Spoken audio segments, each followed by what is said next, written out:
রেহমান মালিকের এবারের ভারত সফরে সম্ভবত সবচেয়ে আবেগঘন মুহূর্ত তৈরি হল দিল্লির ৭ তারা হোটেলের বাইরে।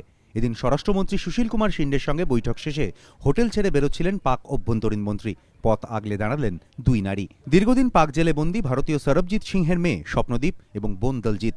স্বপ্নদীপের ছলছল চোখের সামনে তখন দৃশ্যটি অসহায় প্রতিবেশী দেশের অন্যতম গুরুত্বপূর্ণ পথধারী।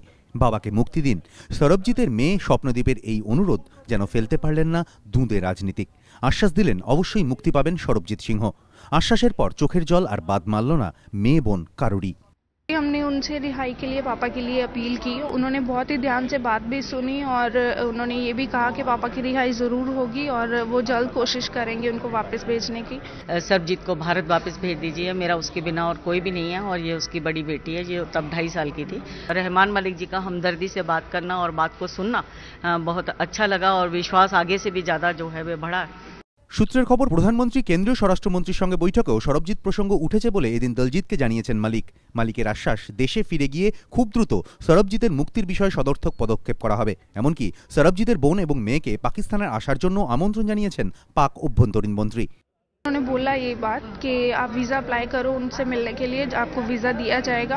उन्होंने ये भी बताया कि शिंदे साहब ने भी उनसे बात की है पापा की रिहाई को लेके, तो हमें बहुत अच्छा लगा उनकी बात सुन के और भी हमारा हौसला बढ़ गया और हमें पूरी उम्मीद है कि जल्द पापा वापस आ जाएंगे। हमने वीज़े की बात की तो उन्होंने कहा कब आना चाहती हैं, तो मैंने कहा जब भी वीज़ा दे दें मैं तभी जल्दी से आना चाहती हूँ।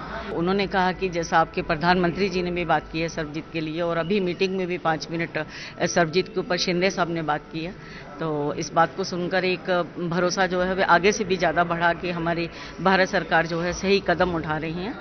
রেহমান মালিকের আশ্বাসের পর স্বপ্নদীপের এখন একটাই স্বপ্ন, ফিরে আসুক বাবা। কিন্তু বহু বলয় নিরাপত্তা বেষ্টনী ভেদ করে কি করে দুজন পৌঁছলেন রেহমান মালিকের এত কাছাকাছি, এই প্রশ্নও উঠছে।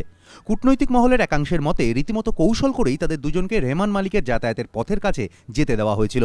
বাবার জন্য আকুল হওয়া মেয়ের আবদারের কাছে যে দেশ সীমানার বেড়াজালো অনর্থক, কূটনীতিক রেহমান মালিক সম্ভবত তা বুঝলেন। এবিপি আনন্দ।